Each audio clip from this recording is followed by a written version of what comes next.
안녕하십니까. 혼란한 정치 시사 이야기를 술술 풀어보는 송국근 혼술 1월의 마지막 날에 인사드립니다. 월성원전 1호기 조기 폐쇄 감사 과정에서 산업통상자원부 공무원들이 감사 들어가기 전날 휴일날 심야에 들어가서 삭제한 파일들이 그 목록이 공개가 됐죠. 검찰의 공소장에 그 범죄 일람표 그 안에 들어있는 것입니다. 거기 보면 삭제됐다가 검찰이 복구한 파일이 530개가 있는데 월성원전 1호기 조기 폐쇄 과정의 그 감사 착수를 한 것이 2019년 12월인데 12월에 감사 착수하기 전날 삭제를 한 겁니다. 그런데 그 530개 파일 중에서 북한 지역 원전 건설 추진 방안 이것과 관련된 문건이 17건이 포함되어 있습니다. 그래서 북한의 원자력 그 발전소를 지어주겠다고 약속하고 그것을 청와대가 약속을 하고 남북 정상회담 과정에서 약속을 하고 그것을 산자부를 시켜서 검토를 하게 했다. 자, 이런 의혹들이 지금 제기가 됐죠. 그래서 만약에 그것이 사실이라면은 이것은 우리나라뿐이 아니고 국제사회에도 경악할 만한 그런 이야기가 됩니다. 그런 논의가 있었다는 말이 되는 것이죠. 왜 그러냐면은 첫 번째는 이 산자부 문건 생성 날짜가 남북 정상회담 시기와 겹칩니다. 그래서 문재인 대통령이 직접 이 북한 김정은에게 원자력 발전소를 지어주겠다 이렇게 약속한 것 아니냐 그런 의심이 드는 정황들이 지금 많이 나오고 있습니다. 자, 그래서 첫 번째는 우리나라는 지금 탈원전을 한다면서 그것을 문재인 정권 들어서 막 억지로 갖다 밀어붙였죠. 그래서 월성원전 1호기를 조기에 폐쇄하는 과정에서는 경제성을 조작한 그런 의혹까지 있어서 지금 검찰이 수사를 벌이고 있는 그러면서 억지로 탈원전 정책을 시행했는데 오히려 북한에는 원자력 발전소를 지어주겠다고 약속을 했다면은 이것은 도저히 앞뒤가 맞지 않는 이야기죠. 그리고 우리나라에서 탈원전 정책, 원자력 발전소 폐쇄한 것, 그리고 해외에 우리 원전 기술을 수출을 하려고 했는데 그것도 다 차질이 있게 한 것, 여기에 대한 모든 또 책임도 져야 됩니다. 그리고 무슨 일이 있었는지 거기에 대해서 설명을 해야 됩니다. 탈원전 자체의 의도가 의심을 받는 것이죠. 그 다음 두 번째는 국제사회가 지금 대북 제재 중인데 만약에 북한의 원자력 발전소를 지으려면 여러 가지 첨단 자재들이 막 들어가야 됩니다. 물자들이 들어가야 되는데 지금 이 유엔을 비롯해서 미국에서 뭐 독자 제재한 것도 있고 어떤 물건이 그 해외의 자재가 들어가기 어렵죠. 그런데 그것을 다 필요한 물자를 반입할 수가 없는데 대북 제재를 위반하면서까지 도와주러 건설을 해주려고 했느냐 그런 그 의구심이 생기는 겁니다. 세 번째는 북한은 지금 NPT 그 핵확산 금지 조약 여기에 탈퇴를 했죠. 이 탈퇴를 한 그 국가 그러니까 이 핵확산 금지 조약에 가입하지 않은 국가에 대해서는 원전 건설이 어렵습니다.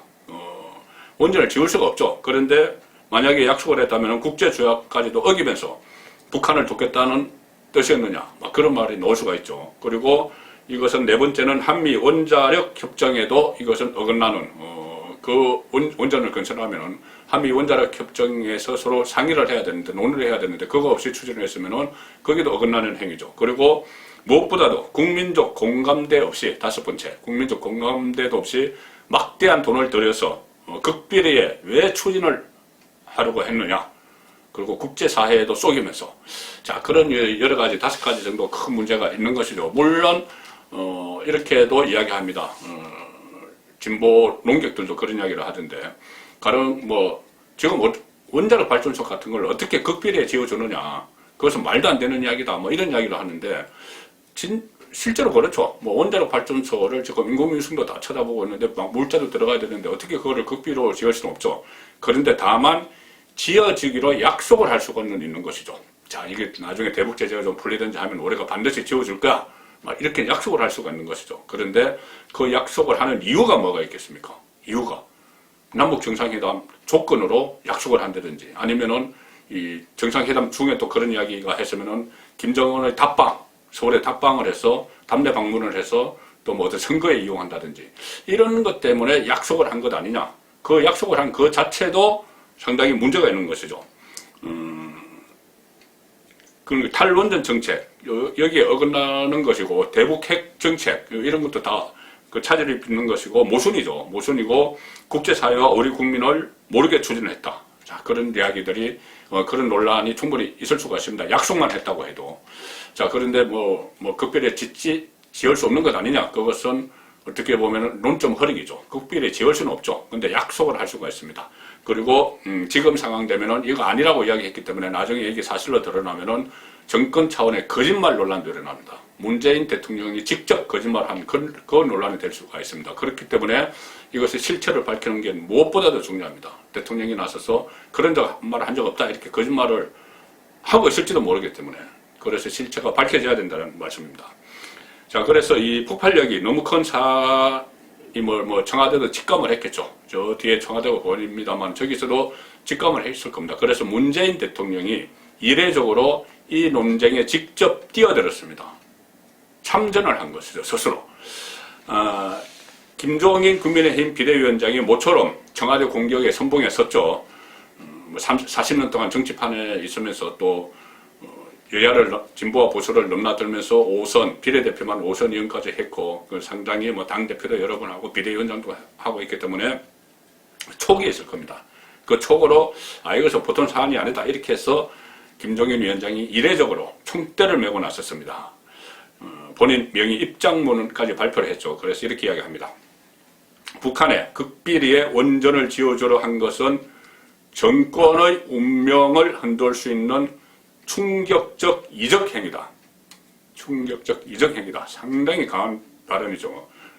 김종인 개인 캐릭터로 볼 때도 강하고 야당 대표, 야당 비대위원장으로서 이적행위까지 이렇게 이야기하고 정권의 운명을 흔들 수 있다 하는 것은 어느 정도 그 확신을 갖고 하는 이야기일 수가 있습니다. 자, 이적행위 이 말까지 놓으니 청와대가 재발이 저렸는지 발끈했습니다. 발끈해서 강민석 대변인이 즉각 반응을 내놨는데 이것은 대변인의 반응이 아니고 본인이 강민석 대변인이 대통령 뜻과 다를 바 없다 이렇게 이야기하면서 한 거기 때문에 문재인의 직접 지시라고 봐야 됩니다. 이렇게 이야기하라고 지시를 내렸다는 거죠. 혹세무민한다 이런 말도 있고 북풍 공작이다. 북풍 공작 오랜만에 들어보죠. 북풍 공작이다. 그리고 법적 조치를 취하겠다. 자, 이런 이야기가 강민석 대변인이 대신 했는데 그 후에 또 오늘 보도된 내용에 따르면은 이 보고를 문재인이 받고 노발대발했다는 겁니다. 노발대발했다. 이게 마타도어다. 네, 이런 마타도어 들어본 적이 없다.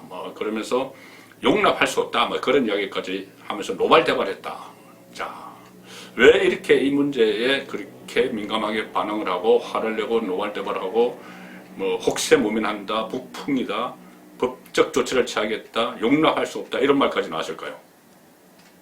자, 문재인 대통령이 이런 말을 하니 청와대 출신 여당이 일제히 또 나서서 업무 사격을 합니다. 윤건영 청와대 국정상황실장 출신이죠. 정상회담 때 내내 관여를 했습니다. 이렇게 이야기합니다. 북한 원전 건설은 추진한 적이 없다. 그리고 공무원이 검토했다고 그것이 정부 차원에서 추진되는 정책이냐. 공무원들이 행안부 공무원, 공무원들이 몇십만 명이 있는데 그 사람들이 검토했다고 다 이게 정부가 추진하는 거야. 이런 이야기를 했죠. 이것도 혹세무민입니다. 왜 그러냐면 문재인 정권이 정권 들어서자마자 탈원전, 탈핵, 탈원전 이렇게 하면서 원자력 발전소 전부 막 없애고 그러고 있는데 기세가 더 높은 그 상황에서 탈원전 하면서 다 없애고 있는데 그 상황에서 월성 같은 것도 경제성 나오기도 전에 그냥 조기 폐쇄해버리고 그 산업자원부 장관이 그것을 좀 더 돌려야 된다는 산업부 그 관료에게 너 죽을래? 이렇게까지 하는 그 분위기에서 어떤 강큰 산업부 공무원이 이것을 만들겠습니까? 그러니까 본인이 스스로 공무원이 검토를 했겠느냐는 말씀이죠. 청와대 지시가 없었는데 위선의 지시가 없었는데 공무원이 그냥 이거 17개나 되는 파일을 그냥 만들었다. 그 탈원전 너 죽을래 하는 그런 분위기의 산자부 공무원들이 그것을 알아서 연구 한번 해본다고 검토해본다고 만들었다. 말도 안 되는 이야기죠. 어떤 공무원이 눈치 없이 북한에 원전 지어주는 거를 청와대 지시 없이 그 상황에서 검토를 했겠습니까? 혹세무민입니다. 이러다 보니 서로 막 이렇게 그 부인을 하다가 보니 손발이 안 맞는 모습도 보입니다. 일종의 또 거짓말도 막 나오는데, 조한기, 그때 남북정상회담 당시에 의전 비서관도 하고 제1부속실장도 해서 문재인 그 건접 수행하면서 도보다리 그 근처에서도 이렇게 왔다 갔다 했죠. 근데 그 말소리 하나도 들리지 않았습니다. 자, 그 상황에서 본인이 옆에서 다 봤는데, 조한기, 다 봤는데, 판문점 도보다리에서 문재인이 김정은에게, 그러니까 발전소 USB를 건넸다는 건 거짓말이다. 이 말을 했습니다. 오늘 어제 언론에서 그때 당시에 도보다리에서 뭐 한담을 하는 과정에서 발전소 건설과 관련한 USB, 그 저장장치죠. 이동식 저장장치 USB를 문재인이 김정은에게 건넸다. 그런 보도가 나왔는데, 자기가 옆에서 다 봤다. 이렇게 하면서 조한기 전 비서관이 김정은에게 발전소 USB를 건넸다는 건 거짓말이다. 이렇게 이야기했습니다. 그런데 이것은 그때 당시에 조한기 비서관도 근무할 당시에 문재인 대통령이 청와대 대변인 통해서 USB 건넸다 이렇게 확인한 내용입니다. 그걸 지금 그때 당시에 뭐 제 근접거리에서 보좌했다는 사람이 USB 건넸다는 건 거짓말이다 그렇게 이야기합니다. 2018년 4월 27일에 남북정상회담이 있었죠. 그때 도보다리에서 한 40분 동안 두 사람이 걸어가서 뭐 앉아서 테이블에서 또 담소도 나누고 그렇게 했죠. 그때 목소리는 하나도 들리지 않았습니다. 기억을 하시겠지만 무검 처리가 됐죠. 그런데 이 4월 30일에 4.27 남북정상회담이 있었는데 4월 30일에 중앙일보가 이런 보도를 합니다. 전문가들이 두 사람이 입술이 움직이는 모습을 분석을 하니까 발전소 건설 이런 말이 나왔다. 이 전문가들이 그렇게 분석을 했다. 발전소. 자, 이렇게 보도를 했습니다. 보도를 하니 당시 김의겸 청와대 대변인이 문재인 대통령이 그 보도를 보고 했던 말이라고 소개를 하면서 문재인이 이렇게 이야기했다고 합니다. 발전소를 구도로 말하지는 않은 것 같아. 그런데 김정은에게 자료를 하나 넘겼는데 거기엔 발전소 관련 사안이 담겨 있다. 신경제구상 책자와 함께 PT 영상으로 만들어서 프레젠테이션 영상으로 만들어서 직접 김정은에게 건네줬다. 그리고 그 PT 영상 속에 발전소와 관련된 내용이 있다. 자, 이렇게 이야기합니다. 그때 기자들이 그 PT 영상이 어떤 형태로 줬느냐, 뭐 영상을 담는 방법은 여러 개지만 가장 간단한 게 USB에 담는 방법이죠. 그러니 이 당시 김의겸은 해당 자료는 USB에 담겨 전달이 된 걸로 안다. 이렇게 공식 브리핑을 했습니다. 그것을 당시 수행비서가 그런 적 없다. 이것이 거짓말이죠. USB를 안 줬다는 게 거짓말이 아니고 USB를 줬다는 게 거짓말이 아니고 안 줬다고 우기는 게 거짓말입니다. 자, 이 발전소에 대해서 또 이렇게 빠져나가려고 시도를 합니다. 뭐냐면은 그래 발전소가 원자력 발전소 뿐이냐? 원자력 발전소라고 한 건 아니지 않느냐? 또 이렇게 빠져나가려고 하는데 아니 북한은 지금 원자력 발전소가 없죠. 수력, 풍력, 조력, 화력 이런 발전소인데 뭐 수량이나 뭐 화력, 석탄 이런 것은 북한이 우리보다 물자가 더 넉넉합니다. 자, 그런 상황이고 거기서 무슨 뭐 우리가 지어줄 필요가 있습니까? 아마 그것들은 다 충분히 가지고 있을 텐데 우리가 뭐 이 발전소 대북 지원한다는 게 무슨 뭐 수력 발전소, 풍력 발전소, 화력 발전소 지어주겠다는 건 아니죠. 이것이 빼는 것은 또 발뺌을 하는 그런 상황이 되는 겁니다. 지금 원전이 없으니 원전을 지어주겠다는 이야기겠죠. 그리고 결과적으로 USB를 김정은에게 안 줬다 이렇게 이야기하는 건 조한기 비서관이 오히려 문재인이 거짓말하고 있는 거다.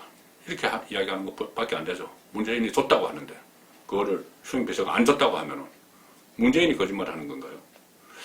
이런 지금 이것이 갑자기 터져나오고 이 문제가 커지고 정권에 타격을 줄 수 있는 이런 문제도 국제사회에서도 논란이 될 수 있는 문제가 나오니 우왕좌왕하는 겁니다. 참모들이. 우왕좌왕하면서 서로 손발도 맞지 않는 그런 모습을 보이고 있는 것이죠. 자, 그래서 핵심적인 의문점, 왜 감사 직전에 문건을 삭제했느냐, 그 이유를 반드시 밝혀야 됩니다. 또 관련 파일 제목을 뭐 핀란드어로 북쪽을 뜻하는 뭐 보아이스 뭐 이런 식으로 남들이 알아보지 못하도록 막 그런 식으로 막 만들어 놨고, 그러니까 기밀을 유지하려고 막 했겠죠. 그런 상황에서 또 2018년 5월에 문건들이 작성됐는데, 그 문건들이 남북정상회담과 어떤 연관성이 있느냐 상당히 중요합니다. 남북정상회담 성사를 위해서 보답 차원에서 성사를 했고, 또 계속 하기 위해서 그 보답 차원에서 이 원자력 발전소를 지어주겠다고 한 것이냐, 답방을 해달라고 지어주겠다고 한 것이냐, 자, 그런 그 의혹이 생길 수가 있고, 기억하시겠지만 노무현 정부가 들어서서 대북 송금 특검을 했죠. 그때 김대중 대통령 시절에 남북 정상회담을 성사를 시키려고 박지원 또 그 현대 쪽에서 돈을 갖다 줬다. 북한에 돈을 사줬다. 그래서 그 특검, 대북 송금했다. 그래서 특검을 해서 그때 박지원, 김대중 대통령의 비서실장이었던 박지원, 지금 국정원장입니다. 박지원 그 전 실장이 구속까지 되는 그런 일까지 있었습니다. 같은 진보 정권이라도 차별화하기 위해서 대북 송금 특검을 했죠. 자, 그렇게 본다면은 지금 그리고 그때 당시 노무현 정부 때인데 대북 송금 특검이, 그때 문재인 지금 대통령이 청와대 민정수석이었습니다. 그래서 그런 것은 청와대 민정수석이 마코에서 주도를 하죠. 대북 특검 같은 거, 특검 추진하는 것. 그렇기 때문에 이 특검 추진을 지휘를 한 인물이 문재인입니다. 그래서 결국은 김대중 정부와 차별화를 하기 위해서 그랬는데, 결국에는 이번 정부 임기 안에 이 문제가 그냥 은근슬쩍 이렇게 막 넘어가더라도 이 정권이 끝나면은 다음 정권에서 어떤 정권이 들어서든지 대북 송금 특검처럼 같은 진보 정권이 들어서든지 아니면 보수 정권이 들어서든지 반드시 분명히 북한 원전 게이트 특검은 추진될 수밖에 없을 것 같습니다. 그리고 이것은 오늘도 국민의힘이 대책회의를 열어서 특검, 또 국정조사, 진상조사위원회 모든 수단을 동원을 해서 이 진실을 규명하겠다고 이야기를 했고, 마침 내일 2월 1일부터 2월 임시국회가 시작이 되면서 뭐 대정부 질문도 있고 교섭단체 대표 연설도 있고 이런 기회가 또 장이 마련되기 때문에 북한의 원전을 지어주기로 했다는 이 의혹은 당분간 전국에 최대 내관이 되고 4월 부산시장, 서울시장 선거에도 영향을 미치게 됐습니다. 송국근의 혼술이었습니다.